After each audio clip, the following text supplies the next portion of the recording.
அன்பே சிவம் மனமே குரு என்றுணர்த்திய குருவே போற்றி. சத்தும் சித்தும் எதுவென்று உணர்த்திய குருவே போற்றி.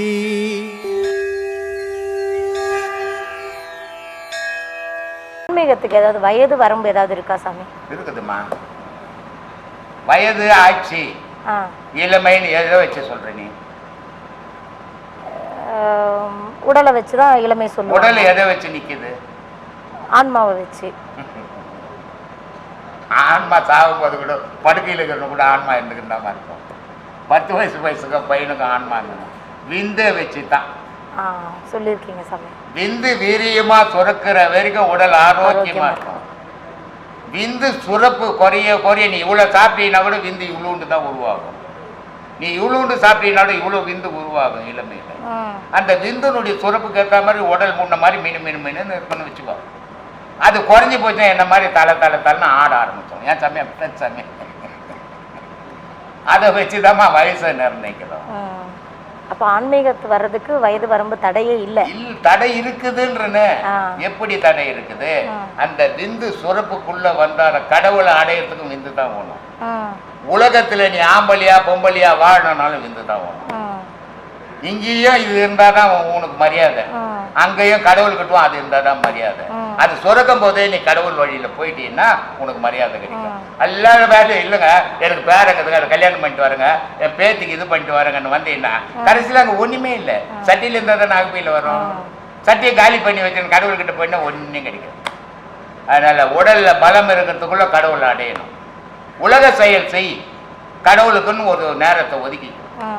அதை விட்டுட்டு நான் உலகங்க கடமைங்க செய்ய எல்லாருக்கும் கடவுளுக்கே ஒரு கடமை இருக்குது. கடவுளுக்கு தூங்கத்துக்கே நேரம் இல்லையா? கூட்டம் ஜாஸ்தியாக போச்சா, பிரச்சனை ஜாஸ்தியாக போச்சா கடவுள் சொல்றாரு. ஆனா இருந்தாலும் அவரும் குறிப்பிட்ட நேரத்தில் தியானம் பண்ணிக்கிறாரு. அப்படிப்பட்ட கடவுளே தியானம் பண்றாரு. சராசரி நாளைக்கு சாக போற மனுஷன் நீ பண்ணக்கூடாதா? அதனால ஒவ்வொரு மனிதனும் பண்ணணும். இப்ப மகான்களின் குறிக்கோள் கடவுளை அடைவது மட்டுமே. அவர்கள் மக்களை பற்றியோ உலகை பற்றியோ கவலைப்பட மாட்டார்கள் என்ற போது மகா அவதார புருஷ பாபாஜி சிலருக்கு காட்சி கொடுத்ததாகவும் கிரியாயோகம் கற்றுக் கொடுத்ததாகவும் சொல்லப்படுகிறது. உண்மைதான். அது எப்படி சொல்ல? இப்போ எனக்கு ரொம்ப வருத்தமா இருக்குதுமா. இந்த ஊர் கெட்டு போகுது, இந்த மக்கள்லாம் கஷ்டப்படுறாங்க. நான் என்ன பண்ண முடியும்? கஷ்டப்படுறான்னு எவனா நான் சொன்னேன் என் பேச்ச கேட்பேன். அதனால அவனுக்கு கடவுளை பத்தி தான் போனோம். இவனுக்கு ஆசையில வாழற மனிதன். அதான் பகவத்கீதையில ஒரு இது வரும். அந்த அர்ஜுனன் போய் பீமன் போய் கேட்பான் கிருஷ்ண பரமாத்மா கலியுகம் எப்படி இருக்கும். ஒரு 3-4 அம்பு அடிப்பார் அர்ஜுனன் கண்ணன். அந்த 4 பேரும் அந்த அம்புங்களை எடுத்துன்னு அங்க என்ன நடந்ததுன்னு பார்த்துன்னு வந்து சொல்லுவாங்க. ஒரு அம்பை எடுக்க போவோம். ஒருத்தர் பார்த்தா ஒரு மாடு கண்ணு போட்டு அது உடல சுத்தம் பண்ணு. பசுமாடு ஒரு கண்ணு போட்டு அதனுடைய உடலை சுத்தம் பண்ணுது. எப்படி சுத்தம் பண்ணுமா? அது உடம்பு புண்ணாகி போச்சு. இப்படி நக்கி நக்கி நக்கி நக்கி அது உடம்பு நோயாக்கி புல்லுற அளவுக்கு நக்கிச்சு. இது என்னன்னா அது பாசம்ன்ற முறையில் அதை நக்கி அதை சாவடிக்குது.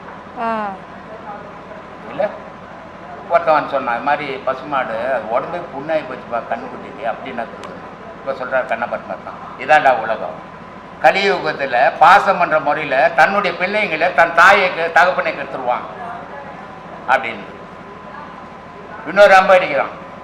குயில் கூவுது, ஆனால் இன்னொரு பொருளை வச்சு குத்தி துண்ணுன்னு. என்ன சாமி குயில் கூவுது, இன்னொரு மாமிசத்தை துண்ணுதுன்னு.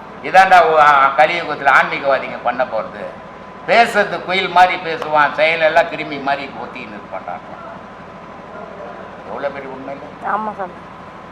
இன்னொரு அம்பை எடுக்க போகிறான். நடுவில் ஒரு கிணறு, அதை சுற்றி 4 கிணறு. 4 கிணத்துல ஃபுல்லாகுது தண்ணி, நடுவில் இருக்கிற கிணத்துல தண்ணி இல்லை.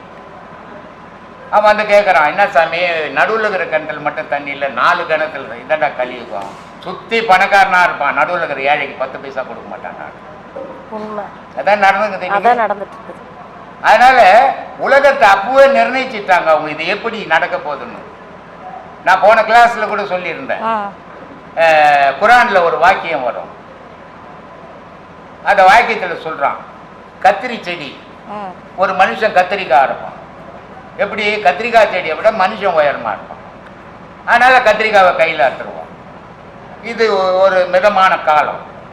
அழிவு காலம் எப்படி இருக்கும் அப்படின்னா, கத்திரி செடி மரமாயிடுமா, மனுஷன் தொழுடு போட்டு கத்திரிக்காய், மனுஷன் குள்ளமாயிடுவான், கத்திரி செடி வளர்ந்துட்டா. இது அழிவு காலம் தான். பெண்கள் இருக்கிற இடத்துல ஆண்கள் போய் வட்டமிடுவான் அந்த பெண்களுக்காக, அது மிதமான காலம். ஆனா ஆண்கள் குறைஞ்சி போய் ஆண்கள் இருக்கிற இடத்துல பெண்கள் போய் வட்டமிடுவான், இது அழிவு காலம் தான் குரான்ல. உண்மைதானே, நீங்க தானே நடந்துங்க. அதனால எந்த வேத நூல்ல சொன்னதும் பொய் கிடையாது. ஆனா வேத நூல் படி ஒருத்தம் கூட நடக்கிறது கிடையாது. எல்லா வேத நூல்லையும் சத்தியத்தை சொல்லிக்கிறான். பைபிள்ல சத்தியத்தை பேசிக்கிறான், குரான்ல சத்தியத்தை பேசிக்கிறான், பகவத்கீதையில சத்தியத்தை பேசிக்கிறான். ஆனா எவனுமே படிக்கிறானே தவிர அது படி நடக்கிறது கிடையாது. அதனால தீமைகள் உலகத்தில் நடந்துதான் இருக்கும், தடுக்கவே முடியாது. கலிகாலம்ன்றது இதுதான், அதுதான் அழிவு காலம். கலினாவே அழிவுன்னு அர்த்தம். கலின்னா என்ன, ஒரு காலண்டர் பார்த்துருப்பீங்க, கல்கி அப்படின்னா என்னன்னா ஒரு பெரிய குதிரை, அது மேலே ஒரு ராஜா ஒரு கத்தி எடுத்து நல்லா வெட்டி போட்டுன்னு வருவார். அதனுடைய பொருள் என்ன அப்படின்னு பார்த்தீங்கன்னா, பெரிய கடல், கடலுக்குள்ள காற்று உருவாய் பூகம்பமாக மாறி உலகம் ஃபுல்லாக தண்ணி பரவி அழிச்சிடும், திரும்பி பொது உலகம் தோணும். அதுதான் கல்கி. நம்ம ஆத்மாவையும் கடவுளையும் தரிசிக்கும் அந்த தருணம் எப்படி சுவாமி அந்த அனுபவம்? நீ இருக்க மாட்டேன்னா, நான் இருக்கிறேன்றது இல்லை. அங்கே கடவுளை நீ தரிசிக்கும் போது நீ அங்கே இருக்க மாட்டேன். இதை ரொம்ப அழகா சொல்லுவார் பட்டினத்தார். அந்த தருணம் எப்படி இருந்தது ராணி? அட்டாங்க யோகமும் ஆதாரம் மாறும் அவித்தை ஐந்து மிட்டேறி போன விளித நிலை வேப்பொன்று கண்டேன், வட்டாகி செம்மதில் பாலூர உண்டு எட்டாத பேரின்பம் என்ன விழுங்குது என்றார். இந்த யோகம் பண்றியா, இதனால் கடவுளை பார்க்க முடியாது. இந்த ஆதாரம் பண்றியா, அதனால கடவுளை பார்க்க முடியாது. அப்புறம் இதெல்லாம் எதுக்கே செய்யணும்? மன அடங்கத்துக்குடா இதெல்லாம். மன அடங்குனா தாண்டா கடவுளை பார்க்க முடியும். மன விரிவாடி வரைக்கும் எவனாலையும் கடவுளை பார்க்க முடியாது. சரி, அந்த நிலை எப்படி இருந்தா, நான் வெளியே போனேன், கடவுளை சாப்பிடலாம், நான் பார்த்த கடவுள் என்ன சாப்பிடுச்சுப்பா, நான் இல்லாமல் போயிட்டேன் பாரு. அதான் கடவுள் நிலை. தேனை தொட்டு நக்கனா ருசி இருக்கும், இதெல்லாம் பக்தி. கடவுளோட கலக்கும்போது தேன்லயே விழுந்த மாதிரி, இதாம ஞானம். இல்லையா? அப்படித்தானே? கண்டிப்பா உணர்ந்து பார்க்குறேன், நீங்கள் சொல்கிறதையே நாங்கள் உணர்ந்து பார்க்குறோம். உலகமே இன்னைக்கு விழுந்து பார்த்துன்னுக்குது. ஒரு அம்மா சொல்கிறாங்க கனடாவிலேருந்து, சாமி எல்லா ஆன்மீகவாதியும் பேச்சு, எல்லா மதவாதி பேச்சும் கேட்டேன், எல்லா சாமியார் பேச்சையும் கேட்டேன், உங்களுக்கு முன்னாடி எவனும் பேசல, உங்களுக்கு பின்னாடி எவனும் பேச முடியாது. உண்மை சாமி. இதுக்கு மேலே என்ன ஒன்று? ஏன் சொல்கிறேன்னா, நான் எந்த மத போதனையை பற்றியும் பேசுறது, ஆமாம், வாழ்க்கையினுடைய பிராக்டிக்கலை பற்றி பேசுகிறேன். நீ எப்படி வாழணும், எதை அடையணும். அதனால் ரெண்டாவது, இவங்க பேசுறதெல்லாம் பாதி புரியும் பாதி புரியாது. நான் பேசுறது குழந்தை கூட புரியும். அடித்தட்டு மக்களுக்கு போய் இங்கிலீஷ்காரங்கிட்ட போய் நான் தமிழில் பேசுகிறேன், அவனுக்கு என்ன புரியும்? இல்லை நான் உட்காந்து அவன் இங்கிலீஷில் பேசுகிறேன், எனக்கு புரியுமா? புரியுற பாஷையிலேயே பேசணும், அப்போ தான் புரியும். அதை தான் பண்ணிக்கிறேன். ஒரு நாய்க்கு ஒரு ஞானம் வந்துச்சு. கேட்டக்கூடாது சாமி, நாய்க்கெல்லாம் ஞானம் வருமானு கேட்டக்கூடாது. இது ஒரு கேள்வி. ஒரு விஷயத்தை விளங்கப்படுத்தணும்னா சில விஷயங்கள்லாம் பேசணும். சொல்லிடலாமா? விட்டால விட மாட்டாரு அவரு. இப்போ நம்ம தான் ஒரு ஞானம் வந்தால் தேடுறோம். அந்த மாதிரி ஒரு நாய்க்கு ஞானம் வந்துச்சு. இப்போ என்ன மாதிரி நாயெல்லாம் படைச்சது யாராக இருக்கும்? அதுக்கு ஒரு கேள்வி வருது, இவ்வளோ நாயெல்லாம் படித்தது எப்படி இருக்கும்னா, அப்போ நமக்கு மேலே ஏதோ ஒரு பெரிய சக்தி இருக்குது அப்படின்னு அந்த நாய் முடிவு பண்ணி அந்த சக்திக்கு ஒரு உருவத்தை கொடுக்குது. கதை அது ஒரு உருவத்தை கூட, தனக்கு மேலே ஒரு பிரம்மாண்டம் இருக்குது. அந்த பிரம்மாண்டம் எப்படி இருக்குன்னு சொன்னால்,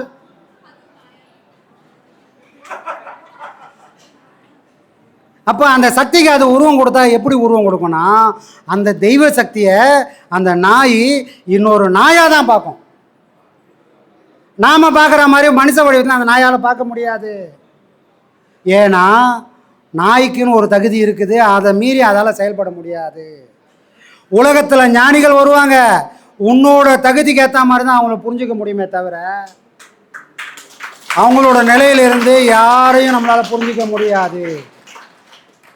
புரியுதுங்களா?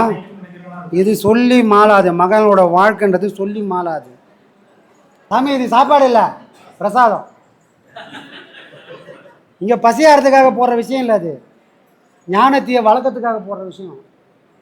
ஒரு சாப்பாடை சாப்பிட்டா நமக்கு விந்து சக்தி ஆகிறதுக்கு 7 நாள் முடிஞ்சு 8வது நாள் தான் அது கிடைக்கும். ஆனால் இங்கே கிடைக்கக்கூடிய சாப்பாடை நீங்கள் சாப்பிட்டீங்கன்னு சொன்னால் அது நாளைக்கே விந்து ஆகும். அந்த வல்லமை நம்ம குருநாதரோட பிரசாதத்தில் இருக்குது. அதனால் இதை சாப்பாடுன்னு சொல்லக்கூடாது, சொத்துக்காக வேண்டுமானு சொல்லக்கூடாது, அது தவறாக போயிடும். அதான் சரி.